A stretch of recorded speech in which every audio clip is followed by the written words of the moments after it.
আজকে থেকে বহু বছর আগে, আমার কথাটা একটু শুনেন, বহু বছর আগে একটা ধর্মযাজক ছিল খ্রিস্টান। আমাদের ইয়াং জেনারেশনের সমস্যা কি, তারা সামনে একটা কিছু দেখলে দৌড় দিয়ে ওখানে যাওয়ার চেষ্টা করে। ওরা বুঝে না কিন্তু আসলে এটা আসলো কোত্থেকে, কে চালু করলো, কোত্থেকে আসলো, কি অবস্থা। ওটা 270 সাল কি 90 সালের কথা, অনেক আগের কথা। ওখানে একটা সেন্ট বলে এরা, যে সেন্ট মার্টিন আপনারা বলেন, এটাও একটা ধর্মযাজকের নামেই। আপনারা তো অনেকে জানেনও না যে সেন্ট মার্টিন দিবসও আছে। সেন্ট মার্টিনও কিন্তু দিবস আছে, প্রত্যেক ধর্মযাজকের নামে পশ্চিমারা দিবস তৈরি করছে আর কি। সেন্ট মার্টিন দিবস কবে জানেন আপনারা? 11 নভেম্বর। কত তারিখ? 11 নভেম্বর। তা ওটা আবার পালন করতে যায় না, বললাম যে বলতে চাই নাই, তা বলে ফেললাম। তো প্রত্যেক সেন্টের নামে ওরা এরকম করে একটা দিবস বানায়, ওদেরকে স্মরণীয় করে রাখার জন্য। কথা বুঝতে পারছেন? আমরা কি কখন আবু বকর দিবস বানিয়েছি? ওমর দিবস বানিয়েছে? ইসলামে বদর দিবস বলে কিছু আছে? উহুদ দিবস আছে? মক্কা বিজয়ের দিনও কি আমরা বিজয় দিবস পালন করি? ইসলামে আছে ঈদ উল ফিতর, ঈদ উল আজহা। কি আছে? ঈদ উল ফিতর, ঈদ উল আজহা আছে। আমাদের আশুরা আছে, মুহররম আছে, ওখানে ইবাদত আছে।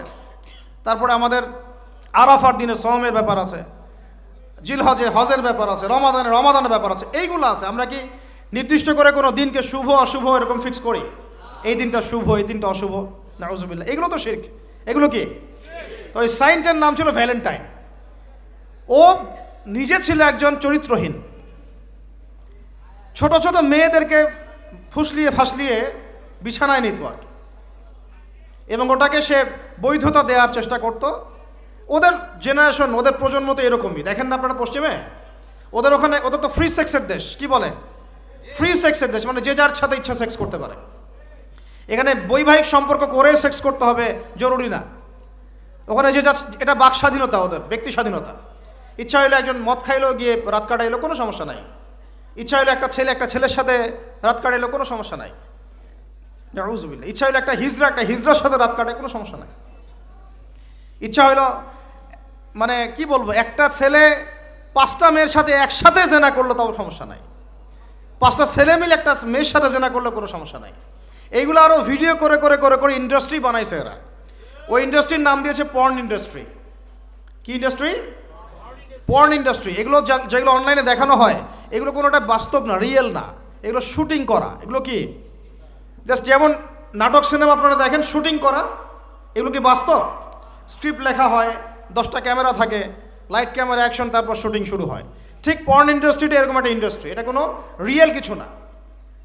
ওইটা সারা দুনিয়ার মানুষকে এরকম বেহায়াপনা নগ্নতা ছড়িয়ে দিয়ে ইন্টারনেটের মাধ্যমে প্রত্যেকটা দেশে দেশে পুরা দুনিয়া ছড়াই দিল। এই হলো এই সভ্যতা। ওই সভ্যতার এই ছিল সাইন্ট বলা হয়, মানে সেন্ট ধর্মযাজক। জেনা করত, এর বৈধতা দেওয়ার চেষ্টা করত। তো ওই সময়ে যে রাষ্ট্রপ্রধান ছিল, ওর নাম সম্ভবত ক্ল্যাডিয়াস না কি জানি হবে, আমার মনে নাই, অনেক দিন আগের পরে। মেবি দ্বিতীয় ক্ল্যাডিয়াস হতে পারে, নামটা ভুলও হতে পারে, দেখে নিয়েন চেক করে। তো এ আবার ছিল একটু সৎ। এ দেখছেন না, এগুলো তো চলবে না, এরকম ধর্মের নাম দিয়ে আপনি মেয়েদের সাথে এরকম করবেন, কি বলে, নষ্টামি করবেন, এগুলো চলবে না। ওকে ধরে জেলখানায় ঢুকাইছে। জেলখানায় ঢুকানোর পরে একজন কারারক্ষী আছে, ওই কারারক্ষীর মেয়ে আবার অন্ধ, আর এ সাইন্ট আবার চিকিৎসকও ছিল, সে আবার ট্রিটমেন্টও করত, চিকিৎসকও ছিল। তো সে চিকিৎসা করে করে ওই মেয়েটার চোখ কিছুটা ভালো করে দেয়। পরে ওই মেয়ের সাথেও আবার জেনায় লিপ্ত হয়। এরপরে একে ফাঁসি দেওয়া হয়। এরও প্রায় 200 বছর পরে, 400 মনে হয় 90 সাল কি 93 সালের দিকে এসে ওই পরের জেনারেশনের কোনো এক রাজা, ওর নামও ভুলে গেছে, এগুলো মনে রাখতেও চাই না, আসলে মনে রাখার বিষয়ও নয়। তো সে এসে ওই দিবসটাকে চালু করলো, যে সে একটা খুব বড় মস্ত প্রেমিক ছিল, মহাপুরুষ ছিল, মহাপ্রেমিক ছিল, তাকে স্মরণ করে রাখা উচিত, স্মরণীয় করে রাখা উচিত। ওই সময় থেকে যে 14 ফেব্রুয়ারি ভ্যালেন্টাইন্স ডে চালু হয়েছে। এরপরে ইউরোপের মধ্যে, শোনেন, ইউরোপের মধ্যে কয়েকটা দেশ ছাড়া কেউই এটাকে গ্রহণ করে নাই। ইতালিতে এই ঘটনাটা ঘটছে, স্বয়ং ফ্রান্সও এটা অনেক সময় গ্রহণ করে নাই। ফ্রান্সে 1779 সালের দিকে, 1779 সালের দিকে ফ্রান্স সরকার এটাকে নিষিদ্ধ করছিল। ওরাই মানে নাই, অস্ট্রিয়া হাঙ্গেরি মানে নাই, জার্মানি মানে নাই। এরা বলছে এইসব নষ্টামি আবার দিবস পালন করার কি আছে। ওরা কিন্তু মুসলিম ছিল না, অমুসলিম, তারাই মানে নাই। তারপরে মধ্যপ্রাচ্যের অনেক কান্ট্রি তো মানেই নাই, পাকিস্তানও মানে নাই, ইন্দোনেশিয়াও এটা হারাম ব্যান করছে, অনেক কান্ট্রি এটাকে ব্যান করে দিচ্ছে। শুধু দুইটা কান্ট্রির কথা বলবো, কয়টা বলেন? দুইটা কান্ট্রি, যে দুইটা কান্ট্রি ফিলিস্তিনে ইসরায়েলের পক্ষে কাজ করেছে। কি মিল আছে এখানে আবার একটা, এটা একটা মিস্টেরিয়াস ব্যাপার। যেই দুইটা দেশের প্রত্যক্ষ তত্ত্বাবধানে ফিলিস্তিনের ভূখণ্ডে ইসরায়েলের মতো জারজ রাষ্ট্রের জন্ম হয়েছে, এখনও সাহায্য সহযোগিতা পেট্রোনাইজ করে যাচ্ছে, ওই দুইটা রাষ্ট্র এটাকে জিয়ে রাখছে। একটা নাম ব্রিটেন, ওই যে আপনারা লন্ডন যেতে চান যেখানে, আরেকটা নাম হচ্ছে আমেরিকা। শুধুমাত্র ব্রিটেনই প্রতি বছর প্রায় 100 কোটি পাউন্ড খরচ করে এই দিবসটাকে জিয়ে রাখার জন্য এবং সারা বিশ্বটাকে ছড়ায় দেওয়ার জন্য। আর কত শুনবেন, এগুলো বলতে থাকলে এগুলো নিয়েই রাত পার করা যায়। মূল কথাটা হচ্ছে এটা আসলো পশ্চিমা সভ্যতা থেকে, কিন্তু পশ্চিমা সভ্যতার অনেক বড় বড় রাষ্ট্র এটা গ্রহণ করে নাই, গ্রহণ করে নিয়েছ তোমরা যুবক ছেলেরা, যুবতী মেয়েরা গ্রহণ করলা, তোমরা যারা মুসলিম কান্ট্রির ছেলে মেয়েরা গ্রহণ করলা, তোমরা যারা আল্লাহ তোমাদেরকে মুসলিম পরিবারে জন্ম নেওয়ার তৌফিক দিয়েছিলেন। গ্রহণ করলো কারা? যারা উম্মতে মুহাম্মাদি বলে দাবি করে। চিন্তা করা যায়। আর বাংলাদেশে সুবহানাল্লাহ, বাংলাদেশে এটা কিন্তু ছিল না 1993 সালের আগ পর্যন্ত, এটা ছিল না। কত সাল বলেন? 1993 সালের আগ পর্যন্ত বাংলাদেশে এটা চালু হয় নাই। আপনারা হিস্ট্রি ঘাটেন, পড়েন যে কবে থেকে এটা শুরু হলো। 1993 সালে ওই সময় একটা পত্রিকা ছিল, সম্ভবত তার নাম জয় জয় দিন, নাম শুনছেন? ওর একটা সম্পাদক ছিল, তার নাম হচ্ছে শফিক রহমান। কি রহমান? অনলাইনে ঘাটেন, দেখেন পাবেন। লন্ডনে থাকতো, ওখানে পড়াশোনা করছে, ওখানকার কৃষ্টি কালচার শিখে এসে 1993 সালে প্রথম বাংলাদেশের মাটিতে এইভাবে ঢাকঢোল পিটায় এই বিশ্ব ভালোবাসা দিবস চালু করা হলো, যার মধ্য দিয়ে এই কাজগুলো এখন হচ্ছে। কত সালে? 1993। এই যে ইয়াং জেনারেশন কেউই জানে না, এগুলা ছুটতেছে, একটার পিছনে ছুটতেছে। আমাদের ইয়াংদের মূল প্রবলেম এটা, একটা সামনে কিছু দেখলেই দৌড় দেওয়া শুরু করো, আর দাঁড়াও রে ভাই, দেখো এটা কার, কোত্থেকে আসছে, এর সাথে আমাদের কোনো সম্পর্ক আছে কিনা, এটা আমাদের সংস্কৃতি কিনা, এটা করলে আল্লাহ আবার আমাকে ধরবে কিনা, রসুল আবার আমার উপর রাগ হবে কিনা কিয়ামতের মাঠে, আমার আমল নামে আবার গোনা জমাবে কিনা, এগুলো হিসাব আমি কেমন করে দিব, এই চিন্তা করতে হবে না? তুমি তো ভাই মুসলিম পরিবারের যুবক, মুসলিম পরিবারের যুবতী, তোমাদের দ্বারা তো এটা আশা করা যায় না। অন্যরা করুক, সেটা না হয় আলাদা বিষয়, আমরা ওগুলো দেখতেও চাই না কে কী করে। 1993-তে এটা বাংলাদেশে আসে, আবার বাংলাদেশে আবার ডাবল জাহেলিয়াত আসছে। কীরকম? যেটা আবার অন্য কান্ট্রিতে আসে নাই। বাংলাদেশে এই দিনে আবার আরও একটা দিবস একসাথে, ওটার নাম পহেলা ফাল্গুন। কি নাম বলেন? এই দুইটা মিলে এখন উদযাপন হবে কালকে থেকে। তো এই উদযাপন করতে আপনাদের সাগর পারে সব ভিড় জমায় ফেলছে, হোটেল সব বুকড, 3 গুণ 4 গুণ ভাড়া। মাশাআল্লাহ, আপনারাও তো যারা হোটেল মালিক আছেন এই সুযোগ লুফে নিচ্ছেন। হ্যাঁ, ব্যবসা বেশি হবে, তারপরে খাওয়া দাওয়ার হোটেলের প্রাইস বেশি হবে। শোনেন, একটা হারামকে কেন্দ্র করে যা কিছু অর্জন করবেন সব হারাম। একটা হারামকে কেন্দ্র করে যা কিছু অর্জন করবেন আপনি, সবই হারাম। বরং এখন আপনার বলা উচিত ছিল, ইমানদার হলে, আমার হোটেল আজকে বন্ধ, আমি এই দিবস উপলক্ষে ভাড়া দিই না। সাগরের সামনে তারা এগুলো করতেছে, সাগরের এক একটা ঢেউ এটা সাক্ষী থাকতেছে। এই সাগরের এক একটা ঢেউ, যে ঢেউ আল্লাহর হুকুমে আসে, আল্লাহর হুকুমে চলে। আপনি ইমানদার মানুষ, আল্লাহর বান্দা, আল্লাহর মুমিন বান্দা, আপনার জন্য আল্লাহ সাগরের তলদেশে অসংখ্য নিয়ামত রিজিক দিয়ে দিয়েছেন, আমাদের জন্য দিয়েছেন, ওকে আমাদের অনুগত করে দিয়েছেন। দাঁড়ান আপনি তার সামনে, ও বিনয়ের সাথে আপনার পা ধুয়ে দিবে। সাগর বিনয়ের সাথে আপনার কি করবে? পা ধুয়ে দিবে। আর এই সাগরকে আল্লাহ যদি কোনোদিন বলেন এইখানে এরকম এই অশ্লীলতা হয়েছে, বেহায়াপনা হয়েছে, জেনা হয়েছে, ব্যভিচার হয়েছে, সমকামিতা হয়েছে, এই সাগর তুমি এই সমস্ত এলাকাবাসীকে ধ্বংস করে দাও, কি করবেন সেদিন? ঠেকাতে পারবেন? আমি কারোকে সন্তুষ্ট করার জন্য কথা বলছি না, আর কারো অসন্তুষ্টির পরও আমি করছি না। যেটা হক সেটা আমাকে বলতে হবে, কারণ যদি আমি না বলি ওই গজব আসলে আমি সদ্য ধ্বংস হয়ে যাব। আল্লাহ পাক চাইলে এক দিনের মধ্যে এমন সুনামি দিতে পারেন, পুরা কক্সবাজার কেন বাংলাদেশ পানির তলে চলে যেতে পারে। এই জায়গাকে বেছে নিছে এই জেনা দিবস পালন করার জন্য। চিন্তা করেন কার ক্যারেক্টার, কার আদর্শ এটা ফলো করতেছে। আল্লাহ পাক কুরআনে বলেছেন, লাকাদ কানা লাকুম ফি রাসূলিল্লাহি উসওয়াতুন হাসানা, তোমাদের মধ্যে আল্লাহর নবী মুহাম্মদ সাল্লাল্লাহু আলাইহি ওয়াসাল্লামের মধ্যেই আছে সর্বোত্তম আদর্শ। আর এই দিবস পালনের মধ্য দিয়ে আপনারা ওই সেন্ট ভ্যালেন্টাইন্স ওর আদর্শ ফলো করতেছেন। বলি নাউজুবিল্লাহ। হাদিসে নবীজি বলছেন আল মারউ মা'a মান আহাব, যে যাকে ভালোবাসবে। অন্য হাদিসে আসছে যে কম যার সাদৃশ্য অনুসরণ করবে তার সাথেই তার হাসর হবে। তাহলে আপনারা তার সাথে হাসরের প্রিপারেশন নিতে থাকেন। কার সাথে হাসর করতে চান চিন্তা করা যায়। আনাস রাদিয়াল্লাহু আনহু বলতেন যে আমি আল্লাহর নবীকে ভালোবাসি, আমি আবু বকরকে ভালোবাসি, আমি ওমরকে ভালোবাসি রাদিয়াল্লাহু আনহুম আজমাইন। যদিও আমার আমল তাদের মতো নয়, তারপরে আমি আশা করি এই ভালোবাসার খাতিরে আল্লাহ তাদের সাথে আমাকে হাসর করাবেন। চিন্তা করা যায়। আজকে একটা হাদিস পড়ছিলাম যে কিয়ামতের মাঠে শহীদরা পর্যন্ত ঈর্ষান্বিত হবে, নবীরা ঈর্ষান্বিত হবে একদল মানুষকে দেখে, যে আল্লাহ পাক তাদেরকে নূর দিবেন, চেহারা আলোকিত হয়ে থাকবে। তারা শহীদ হয় নাই, তারা নবীও ছিল না, বরং তারা তাদেরকে দেখে ঈর্ষান্বিত হবে। আল্লাহ পাক বলবেন এরা আমার সেই সব বান্দা যারা একে অপরকে মহব্বত করতো শুধু আমার সন্তুষ্টির জন্য। আর আমরা জেনাকে মহব্বত নাম দিয়েছে। এখন আমি এই জায়গাটা থেকে একটু ভিতরে যাই। দেখেন এই 1993 সালে এটা চালু হওয়ার পর থেকে কি হলো, আসলে হলোটা কি দেখেন। হলো মানে কি, একটু মনোযোগ দাও আমার দিকে তোমরা ইয়াংরা। যখন এটা লাইসেন্স পেয়ে গেল, পৃষ্ঠপোষকতা পাচ্ছে, তখন আসলে হচ্ছেটা কি। একটা জিনিস লাইসেন্স ছিল না, পৃষ্ঠপোষকতা ছিল না, মানুষ অল্প কিছু মানুষ করতো, সেটা আলাদা বিষয়। আর যখন একটা বিষয় মানে আপনি ঢাকঢোল পিটায়ে উদযাপন করতেছেন, তখন এটা একটা কি পেয়ে যায়, একটা আনুষ্ঠানিকতা পেয়ে যায়, একটা লিগালাইজড হয়ে যায় জিনিসটা। মনে হয় যে ওটাই মনে হয় করণীয়, ওটা যারা করছে না ওরাই মনে হয় ব্যাকডেটেড, এমন হয়ে যায় বিষয়টা। হলো কি তারপরে হলো ছেলে মেয়েদের ফ্রি একটা মিক্সিং শুরু হয়ে গেল। ছেলে মেয়ে মানে আল্লাহ পাক যে বলেছেন যে তোমরা দৃষ্টি নিচু করো, এটা যে কোরআনে আছে যে একটা গায়রে মাহরামের দিকে চোখ পড়লে যদি খারাপ চিন্তা চলে আসে চোখটা কি করো, নিচু করো, ছেলে হোক মেয়ে হোক। এই আয়াত কোরআনেই পড়ে থাকলো, চক্ষু নিচু করো তো দূরের কথা, চোখে চোখ রেখে এখন কিস করতেছে মনে করেন বিষয়টা, তাই না? কথা কি বুঝতে পারেন?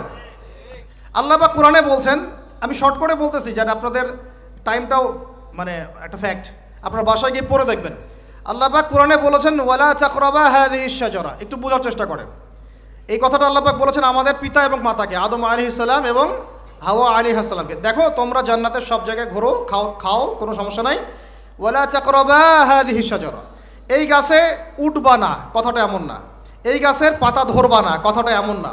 এই গাছের ফল টান দিও না, কথাটা এমন না। এই গাছের ছায়ায় বসিও না, কথাটা এমন না। আল্লাহ পাক বলছেন ওয়ালা তাকরাবা, এই গাছের কাছেও, আরো জোরে বলেন, এই গাছের কাছেও যেও না। ফল খাওয়া তো দূরের কথা, গাছে উঠা তো দূরের কথা, গাছের নিচে বসা তো দূরের কথা, কাছেও সেম কথা আল্লাহ পাক সূরা বনি ইসরাঈলের মধ্যে বলছেন ওয়ালা তাকরাবুজ জিনা, তোমরা জিনার কাছেও। বলা হয় নাই যে তুমি দেখা সাক্ষাৎ করো না, ভ্যালেন্টাইন্স ডে পালন করো না তথাকথিত, তুমি ওর হাত ধরো না, তুমি ওর দিকে খারাপ নজরে তাকিও না, তুমি ওকে কিস করো না, তুমি সব করো কিন্তু মানে বিশেষ কাজটা করো না, তার সাথে অন্তরঙ্গ মিলিত হয়েও না, এগুলো বলা হয়নি। কি বলা হচ্ছে?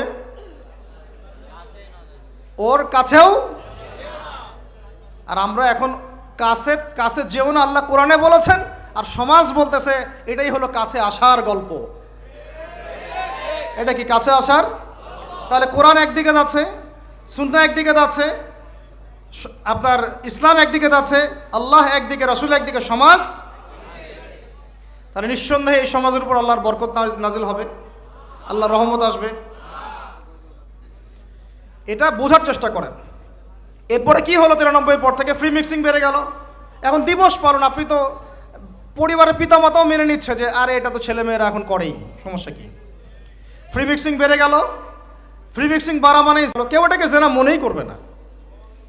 500 টাকা 1000 টাকা দিয়ে জেনা করা যায় এক রাতের জন্য। জেনা হয়ে গেল সহজ, একদম সহজ। যেই জেনার কারণে সমাজে এমন মহামারী নেমে আসে, এমন রোগ নেমে আসে যেটা আগে কখনো ছিল না। করোনা তো কিছুই না, দেখেন সামনে আরো কি আসতেছে। ওটা তো কিছুই ছিল না, শুধুমাত্র জেনার কারণে বেহায়াপনার কারণে, সমকামিতার কারণে এবং অশ্লীলতার কারণে আল্লাহ পাকের পক্ষ থেকে এমন এমন রোগ ব্যাধি আসে, বালা মুসিবত আসে, যা আগে কখনো পৃথিবীতে আসে নাই। তা আমাদের সবার প্রস্তুতি গ্রহণ করা উচিত। ভ্যাকসিন বানাইতে থাকেন এখন থেকেই। প্রস্তুতি মানে কি? প্রস্তুতি মানে ভ্যাকসিন। প্রস্তুতি মানে এটা নিবে না যে এগুলো থেকে আমরা দূরে থাকি, তওবা করে ফিরে আসি, এটা ওদের কাছে প্রস্তুতি না। প্রস্তুতি মানে গজব আসুক, দেখা যাবে, ভ্যাকসিন নিব, তখন দেখা যাবে সমুদ্রের ঢেউ আসুক, আশ্রয় কেন্দ্র বানাবো, ওখানে গিয়ে থাকবো, দেখা যাবে সুনামি আসলে দেখা যাবে যে যে এলাকা উঁচু ওই এলাকায় সব মানুষকে গিয়ে রাখবো।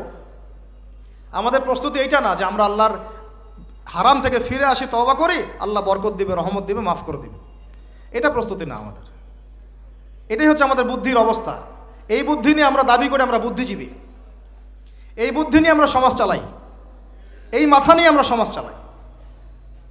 কে টিকতে পারছে? ফেরাউন টিকতে পারছে? নমরুদ টিকতে পারছে? কে টিকতে পারছে পৃথিবীতে? আদ জাতি, সামুদ জাতি, কওমে নূহ, কওমে শুআয়ব, কে টিকতে পারছে? এখনকার নব্য যারা ফেরাউন, নব্য নমরুদ, নব্য আবু জাহেল, এরাও টিকতে পারবে? কোশ্চিন কালো না। দেখেন তারপরে ফ্রি মিক্সিং বেড়ে গেল, প্রেমিক প্রেমিকা কপত কপতি, যুগল বিনিময়, যুগলবন্দি হচ্ছে। তারপরে জেনা বেড়ে গেল, পরকীয়াও বেড়ে গেল, জেনাও বেড়ে গেল, পরকীয়াও বেড়ে গেল। অথচ কোরআন বলছে জেনা করলে কোরআনের শাস্তি হচ্ছে 100 বেত্রাঘাত দিতে হবে। কতটা? আর ওইটা আপনি দিবস পালন করতেছেন এখন। আল্লাহ বলছেন এটা করলে 100 বেত্রাঘাত, আর 1 বছরের জন্য ওই এলাকা থেকে নির্বাসন। এটা কোরআন বলছে, সূরা নূরের আয়াত 2 নম্বর 3 নম্বর আয়াত। এটা বলছে কোরআন, কথা বলছে এটা। আর সমাজ বলতেছে আসো কাছে আসার গল্প, আরো জেনা করো। আল্লাহ বলছেন কাছেও যেও না, আমি বলছি এটাই কাছে আসার গল্প।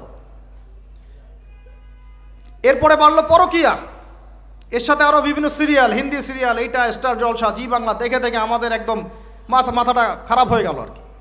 বাসায় বউ, বাইরে আরো 3টা 4টা, বাসায় স্বামী, বাইরে 3টা 4টা। এই সমস্যাটা রেয়ার না, অনেক বেশি বেশি ঘরে ঘরে ঢুকছে এটা এখন। এর সাথে বাড়ছে সমকামিতা, এখন ছেলে ছেলের সাথে জেনা করতেছে, এখন ছেলে ছেলেও ভ্যালেন্টাইন্স পালন করবে কালকে। নাউজুবিল্লাহি মিন যালিক, নাউজুবিল্লাহি মিন যালিক। এটা কওমে লূত, এটা কোন কওম? কওমে লূত। আল্লাহ পাক ওই কওমকে এরকম করে মাটি থেকে উপরে উঠিয়ে পাথর নিক্ষেপ করে সবগুলোকে থেতলা করে মাটিতে দাফন করে দিয়েছিলেন। এখনও আপনি গুগল সার্চ করে দেখেন, জর্ডানের ডেড সি, মৃত সাগর, ওই জায়গাটা ছিল, কওমে সাদুম ওখানে থাকতো, নিদর্শন সামনে পড়ে আছে। আর আমাদের নবীজি বলছেন তোমরা যদি সমকামী কাউকে পাও, আল্লাযী আমিলা আমালা কওমি লূত, যে কওমে লূতের আচরণ করেছে, ফাকতুলুল ফাইলা ওয়াল মাফউলা বিহি, তাহলে যে করেছে ওকে এবং যার সাথে করা হয়েছে দুইটাকে হত্যা করবা। কে বলেছেন? আপনার নবী। জি, যিনি সমাজ চালান তার নবী, যার হাতেই সব অথরিটি আছে, আপনার নবী কথা বলেছেন। আপনি আপনার নবীর সামনে হাউজে কাউসারে কিভাবে দাঁড়াবেন এই ফিকির আপনি গ্রহণ করেন। আরো বলেছেন তিনি, উরজুমুলা আলা ওয়াল আসফালা মিনহুমা উরজুমুহুমা জামিআ, তোমরা সমকামী কাউকে পাইলে উপরে আছে যে আর নিচে যে আছে দুইটাকে এক রজম করে থেতলা করে হত্যা করে দিবে। এটা কি ব্যক্তির জন্য এই দায়িত্বটা বর্তায় না এটা উপরের লেভেলের দায়িত্ব? এই হলো আল্লাহর বিধান, রাসূলের বিধান, আর এই হলো সমাজ, এই হলো আমাদের অবস্থান। এরপর আমরা দাবি করতেছি আমরা মুসলমান, আমরা মানে মরার সাথে সাথেই জান্নাতে চলে যাবো। নাউজুবিল্লাহ, চিন্তা করা যায়? আমরা দাবি করতেছি আমরা মুহাম্মদ সাল্লাল্লাহু আলাইহি ওয়াসাল্লামের উম্মত, আমরা তার হাতে হাউজে কাউসারও চাই, তার সুপারিশও মানে প্রত্যাশা করি, আর পুরো জীবনটা উপর থেকে নিচ পর্যন্ত তার বিরুদ্ধাচরণ করে চালাচ্ছে। এটা আমাদের দেশে 1993 থেকে শুরু হলো। তারপরে পরকীয়া এগুলো আরও বাড়তে থাকলো। এর উপর আবার একটা ব্যাপার আছে, এর উপর আবার ওই 90-এর দশক থেকে এই পর্নোগ্রাফিও ছড়ায় দেওয়া হলো সব জায়গায়। মানে ভিতরে ভিতরে ফোনে ফোনে ছেলেমেয়েরা পর্ন দেখতেছে। আমার কথাটা বুঝেন, রাত্রেবেলা ভিতরে ভিতরে মনে করেন ছেলেমেয়েরা পর্নোগ্রাফি দেখতেছে। বেশি ভালো সাজার প্রয়োজন নাই, সবারই চোখে কম বেশি এটা পড়েছে। যারা অনলাইনে ঢুকেছেন জীবনে একবার হলেও তার চোখে পড়বে, এটা অনলাইনের ফিতনা, তাই না? পর্নোগ্রাফিও দেখতেছে। এদিকে পর্নোগ্রাফি দেখার মধ্য দিয়ে কি হয়, মানুষ পশু হয়ে যায়। একটা মানুষ যখন পর্নোগ্রাফিতে আসক্ত হয়, ওটা ছাড়া সে চলতে পারতেছে না, ওর সামনে আপনি 5 বছর 6 বছর একটা মেয়েকেও যদি দেন, ওকে ধর্ষণ করে রেখে দেবে। দেখেন, হ্যাঁ, কেন ধর্ষণ করলো 5 বছরের মেয়েটাকে?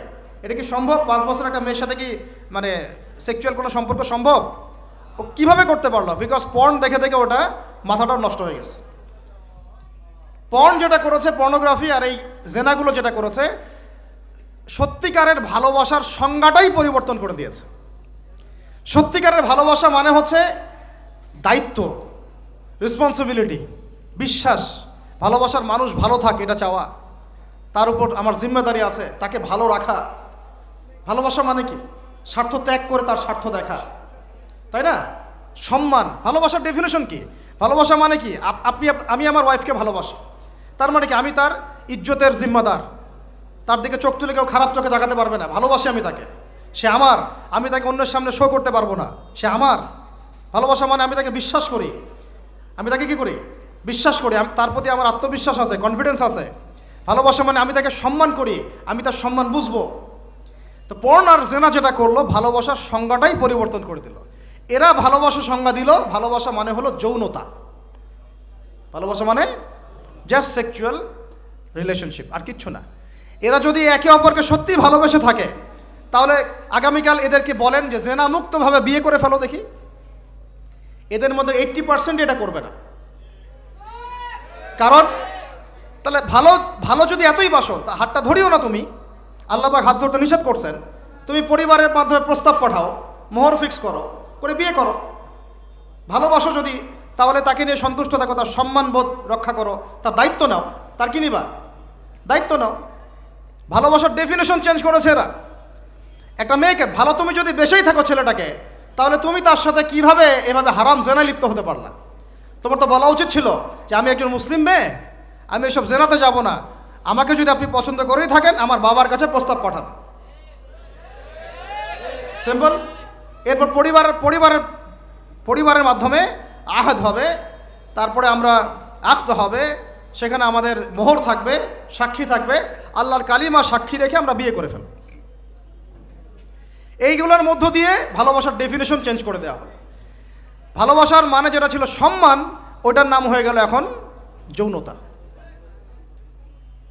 যৌনতা ছাড়া কোনো কিছুতে তারা এখন বিশ্বাসী না। এই হোটেলে যে যৌনতাগুলো হবে, আপনারা প্রত্যেক মালিকের জিম্মেদার, বহন করতে হবে আপনাদেরকে। ভাবতেছেন আমি তো ভাড়া দিছি, ও কি করে করুক ভিতরে, না, আপনিও দায়ী আছে, হিসাব আপনাকেও দেওয়া লাগবে। ও তো দিবেই, আপনাকেও দিতে হবে। যারা এটাকে পেট্রোনাইজ করেছে, যে চালু করেছে, ওকে নিয়ে আমি এখন চিন্তিত। এগুলো স্টাডি করতে গিয়ে যখন নামটা আমার মাথায় আসছে, আমার মানে কলিজাটাই কাঁপা শুরু করছে। একটা জিনিস হচ্ছে, আপনি একটা খারাপ কাজ নিজে করেন, মনে করেন নাউজুবিল্লাহ এক ভাই নিজে সুদ খায়, এটা তার ব্যক্তিগত পাপ, ঠিক আছে? এক ভাই ব্যক্তিগতভাবে গান শুনছে, ব্যক্তিগত পাপ। এক ভাই ব্যক্তিগতভাবে হয়তো কেউ নাউজুবিল্লাহ জেনা করেই ফেলছে, এটা তার কি? ব্যক্তিগত পাপ। আল্লাহর কাছে ইস্তেগফার করবে, তওবা করবে, আল্লাহ চাইলে মাফ করে দিবেন, পাপ গোপন করে দিবেন ইনশাআল্লাহ, তাই তো? এটা একটা সুরত। একটা সুরত কি? আমি সুদ নিজে খাইছি, আরও লক্ষ কোটি মানুষকে খাওয়াইছি। আমি জেনা নাউজুবিল্লাহ সে নিজে করছে, অন্য আরও লাখ লাখ মানুষ, যুবক যুবতীকে জেনাতে উৎসাহিত করতেছে। নিজে গান শুনছে, মানুষকে শোনাচ্ছে, নিজের মৃত্যুর পরেও সেই গান বাজতেছে। এটা হচ্ছে গুনাহে জারিয়া। এটা কি? গুনাহে জারিয়া। তাহলে একটা গুনাহ নিয়ে আদম আলাইহিস সালাম যদি এত বছর কান্নাকাটি করেন, ইব্রাহিম আলাইহিস সালাম কিয়ামতের মাঠে যদি বলেন আমি পারবো না সুপারিশ করতে, নূহ আলাইহিস সালাম যদি বলেন আমি পারবো না সুপারিশ করতে, ঈসা ইবনে মারইয়াম, মুসা আলাইহিস সালাম তারা পর্যন্ত বলবেন আমি আজকে আল্লাহ পাকের সাথে কথা বলার সাহস রাখি না। আর এই যারা গুনাহে জারিয়া চালু করে দিল, এদের কি অবস্থা হবে? কি অবস্থা হবে চিন্তা করেন। এভাবে ছড়াই গেল ফ্রি মিক্সিং, ছড়াই গেল ব্যভিচার, ছড়াই গেল পর্নোগ্রাফি। এই পর্নোগ্রাফির মধ্য দিয়ে এরা আবার যখন পর্ন দেখে, বাইরে আবার স্কুল কলেজ বিশ্ববিদ্যালয়ে পড়াশোনা করে, ছেলে মেয়ে একসাথে পড়াশোনা করে না, বাসায় পর্ন দেখে, আবার সকালবেলা এসে স্কুল কলেজ বিশ্ববিদ্যালয়ে ছেলে মেয়ে একসাথে পড়াশোনা করে। তখন ওই যে পর্নোগ্রাফির যে পশুত্বটা, এটা ওর মধ্যে থেকে গেল। একটা মেয়েকে সে এখন চাচ্ছে জাস্ট ওর সাথে একটা সেক্সুয়াল সম্পর্ক করার জন্য। মুখে অনেক কথা বলতে পারে, ভালোবাসি, জীবন দিয়ে দিব, এইটা সেইটা, হাবি যাবি, বিয়ে করব, আসো আগে করি, আসো আমরা যৌন সম্পর্ক আগে করি, পরে না হয় বিয়ে করে নিব। অনেক কথা বললেও মূল উদ্দেশ্যটা হচ্ছে তার ভোগ করা। মানে আপনাকে আল্লাহর বান্দা থেকে একজন ভোগবাদী পশুতে পরিণত করা হলো। আল্লাহর বান্দা থেকে ভোগবাদী পশুতে পরিণত করা হলো। এভাবে একটা পুরো জেনারেশন 1993 থেকে নিয়ে 2024 একটা পুরো জেনারেশনকেই নষ্ট করে দেওয়া হয়েছে। মাস্টার প্ল্যানটা দেখছেন? ওদের মাস্টার প্ল্যানটা দেখছেন কি কিভাবে 20 বছর ধরে একটা জেনারেশনকে নষ্ট করা যায়। আর আমরা যারা স্কুলে পড়তাম, কলেজে পড়তাম না, আমাদের সময় এগুলো হতো, তখন আমরাও এগুলো বুঝতাম না। আল্লাহ পাক আলহামদুলিল্লাহ আমাদেরকে এই জাহিলিয়াত থেকে বের হয়ে আসার তৌফিক দিয়েছেন। এই শুকরিয়াটা আমরা আদায় করে কিয়ামত পর্যন্ত শেষ করতে পারবো না। আর আমাদের দায়িত্ব অন্য ভাইদেরকে ফেরানো, বুঝানো, শেখানো, জানানো। ইনশাআল্লাহ আল্লাহ চান তো এই প্রজন্ম ফিরে আসবে ইনশাআল্লাহ। এই কথাগুলো সবার কাছে প্রচার করবেন। দেখেন তারপরে আরো পরকীয়া তো বেড়ে গেলই, জেনা বেড়ে গেল, পরকীয়া বেড়ে গেল, সমকামিতাও বেড়ে গেল। এখন বলতেছে বাক স্বাধীনতা, একটা ছেলের সাথে সম্পর্ক করতেই পারে, নাউজুবিল্লাহ। সে বলছে ভালোবাসার আবার লিঙ্গ কি? কয়দিন আগে বলতো ভালোবাসার আবার ধর্ম কি, এখন বলছে ভালোবাসার আবার লিঙ্গ কি? নাউজুবিল্লাহ। ভালোবাসার কোনো লিঙ্গ নাই। তুই যে বেটা পৃথিবীতে আসলি, তুই কি ছেলের মিলনের ফলে আসছিস? চিন্তা করেন তো কথাটা। ও যে এখন সমকামী হলো, এখন ওর বাবা মা নাই, ওকে আল্লাহ বাবা মার মাধ্যমে পৃথিবীতে পাঠান নাই। এই চিরায়ত আল্লাহর দেয়া সিস্টেমকে চেঞ্জ করে এখন ছেলেতে জেনা করা শুরু করতেছে, মেয়েতে জেনা করা শুরু করতেছে। বলতেছে ভালোবাসার আবার লিঙ্গ কি? কয়দিন আগে বলতেছিল ভালোবাসার আবার ধর্ম কি? মানে বৌদ্ধ, খ্রিস্টান, হিন্দু, মুসলমান সবাই একাকার হয়ে প্রেম করতেছে। আর একটা এজেন্ডা ভিতরে চলতেছে, আমি অনেকদিন খোলামেলা বলেছি, মুসলিম মেয়েদের ইজ্জত নেওয়ার একটা পায়তারা চলতেছে ভিতরে। মুসলিম মেয়েদেরকে ফুসলিয়ে ফাসলিয়ে প্রেমের ফাঁদে ফেলে ইজ্জত নষ্ট করে গর্ভে বাচ্চা দিয়ে চলে যাবে, এর নাম দিয়েছে লাভ জিহাদ। আপনারা এগুলো ঘাটাঘাটি করেন। মুসলিম মেয়েদেরকে খুব সতর্ক রাখবেন বাসায়।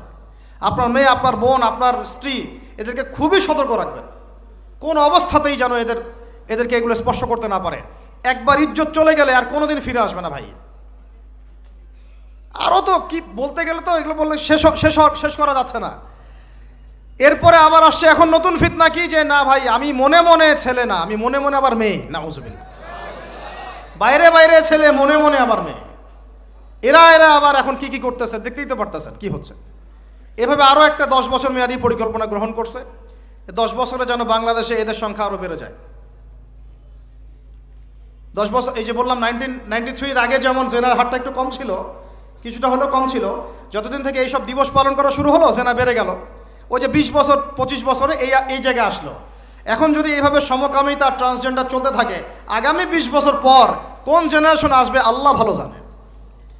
আর তখন এই বাংলাদেশের উপর কোন গজব আসতে পারে আল্লাহ পাক ভালো জানে। আল্লাহর গজব চলে আসলে কোনো ন্যাটো আর কোনো জাতিসংঘ আর কোনো পশ্চিমা সভ্যতা আর কোনো মিত্র রাষ্ট্র কেউই বাঁচাতে পারবে না, কেউ না। এই সহজ কথাটা আমরা বুঝতে চেষ্টা করতেছি না। আল্লাহ পাক আমাদেরকে তওবা করে ফিরে আসার তৌফিক দান করে।